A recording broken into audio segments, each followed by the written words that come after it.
Bonjour et bienvenue pour cette première vidéo sur cette chaîne, donc n'hésitez pas à vous abonner si ça vous plaît et lâcher un petit pouce bleu si ça vous a plu. Donc aujourd'hui on va parler des escargots géants d'Afrique, donc 10 géants d'Afrique parce que ça peut atteindre une taille énorme, donc 20 cm. Donc aujourd'hui on va aborder les 5 points, ce qu'il faut savoir avant d'en avoir un, parce que c'est quand même un peu compliqué. Donc premier point à savoir, la taille, donc ça peut atteindre jusqu'à 20 cm même. La coquille 20 cm, mais étirée ça peut faire même plus. Donc ça dépend vraiment des espèces, donc il faut se renseigner. Et l'âge. Donc l'âge c'est un peu énorme des fois pour certaines espèces, donc bien se renseigner parce qu'il ne faut pas prendre ça à la légère et ne pas le relâcher dans le jardin parce que c'est une espèce qui est classée comme invasive, c'est-à-dire que ça détruirait tout si on les relâcherait dans la nature, même en France. Deuxième point, la taille du terrarium.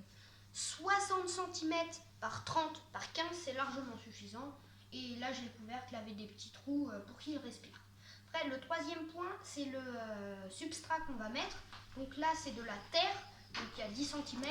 Après, ne mettez pas de la sphaigne et de la tourbe, parce que ça serait trop acide pour lui. Le mieux, c'est de l'humus de coco, mais moi, vu que je les ai eus il n'y a pas longtemps, j'ai pas eu le temps d'acheter de l'humus de coco. Donc voilà pour ce point-là. Après, le quatrième point, c'est la nourriture. Donc là, je les ai mis dans une soucoupe. Donc dedans, pour les protéines, il y a les croquettes de chat. Après, pour le calcium, c'est de la coquille d'œuf mixée, que vous voyez la substance blanche. Bien le mixer, bien le nettoyer avant de le mixer, parce que sinon,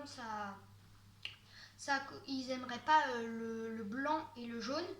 Donc voilà. Après, pour le niveau légumes et fruits, ils aiment de tout sauf les agrumes et ce qui est trop riche en amidon. Et aussi l'oignon, sinon c'est bon. Et sinon, voilà pour ce point-là.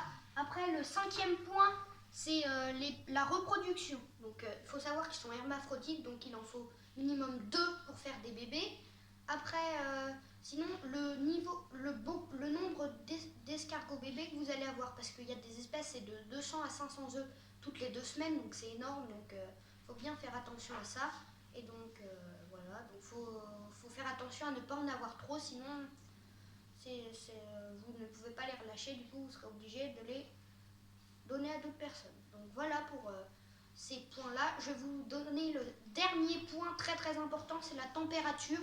Donc il ne faut pas descendre en dessous de 20 degrés, sinon ils vont se mettre en hibernation. Et sinon l'idéal c'est quand même 23 et 28 degrés en fonction des espèces. Vous pouvez très bien le descendre en dessous si vous voulez. Si jamais vous êtes en dessous de 20 degrés en général dans votre maison, vous mettez un tapis chauffant en dessous et comme ça ils auront assez chaud pour pouvoir ne pas hiberner. Donc sinon c'est bon. Donc, je vais pouvoir vous dire à bientôt et j'espère que cette vidéo vous a plu. Et ciao ciao.